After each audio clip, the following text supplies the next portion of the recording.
क्या है, क्या वाकई असमंजस की स्थिति है? वरिष्ठ पत्रकार रामेश्वर पांडे भी हमारे साथ हैं। आपने कई चुनाव देखे रामेश्वर जी, अभी जो स्थिति दिखाई देती है, क्या वाकई वो मुस्लिम मतदाताओं में असमंजस की स्थिति पैदा कर रही है, या फिर वो तय कर चुके हैं कि उन्हें किस ओर रुख करना है, किस ओर जाना है?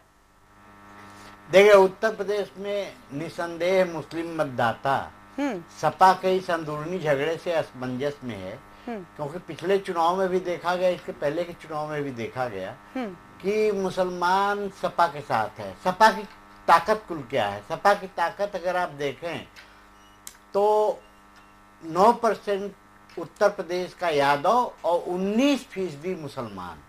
इसके अलावा आप देखें तो जो अन्य पिछड़ा दल है वो भाजपा के साथ हमेशा उनकी वोटिंग होती रही है। इसमें अभी मौलाना साहब जो कह रहे थे, मैं मौलाना साहब की बात से सहमत हूँ कि मुसलमान अब ये भी देखता है, अब समझदार हो गया है।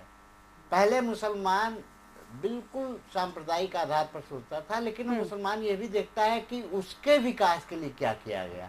अगर इस पैमाने पर देखे जाएं तो भाजपा ने भी कम वादे नहीं किया, और भाजपा की भी पूरी लंबी फहरिस्त है जो मुसलमानों के लिए की उन्होंने। मोदी जी ने बार बार इसको कहा, मुलायम सिंह जी ने किया है। और अगर आप देखें तो दो प्रतीकों पर, एक तो अंबेडकर दलितों के लिए और दूसरा मुसलमानों के लिए, सभी पार्टियों ने दावे किए हैं कि उन्होंने मुसलमानों के लिए, मायावती भी बहुत दावे करती हैं। लेकिन दरअसल मुसलमान भाइयों की अपलिफ्टमेंट के लिए किसने किया, यह देखने की बात है। उत्तर प्रदेश में मुसलमान अभी भी सपा के साथ जाता रहा है। मुसलमान अभी भी भाजपा पर वो यकीन नहीं कर पाया है। भाजपा कोशिश कर रही है, अपनी तरफ से कह भी रही है, लेकिन वो यकीन नहीं कर पाया है। लेकिन अगर मौलाना साहब की बात पे यकीन किया जाए और निश्चित तौर पर इनकी बात में दम है, तो विकास के नाम पर भी ये मुसलमान साथी वोट करेंगे।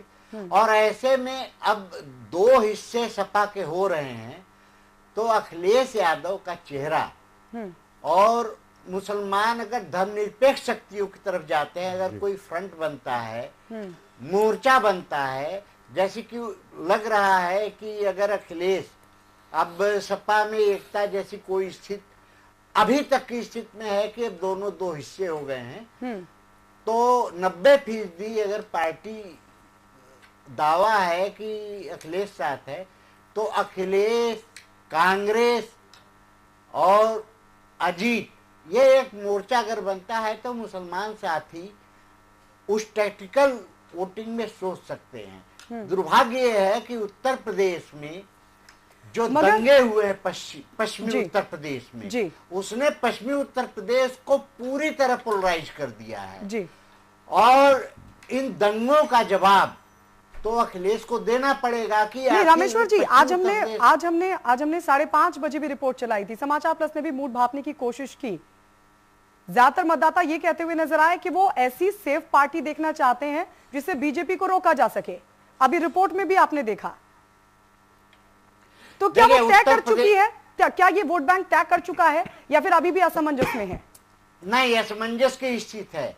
क्योंकि मायावती जी ने, आपको मैं याद दिला दूं, मायावती जी, ठीक है रामेश्वर जी, आएंगे आपके पास, आएंगे आपके मैं पास। 2 मिनट बात कर दूं, आपके सवाल का जवाब दे दूं। जी, बहुत संक्षेप में। मायावती जी 2 बार एक्सपेरिमेंट कर चुकी हैं। हाँ, 2 बार एक्सपेरिमेंट में, एक बार मुसलमानों के साथ जोड़ के और उन्हें अपमानित भी कर चुकी है मायावती। हाँ। तो ज्यादा सीट देने से वो मुसलमानों की हितैषी हो जाएंगी, ऐसा नहीं है।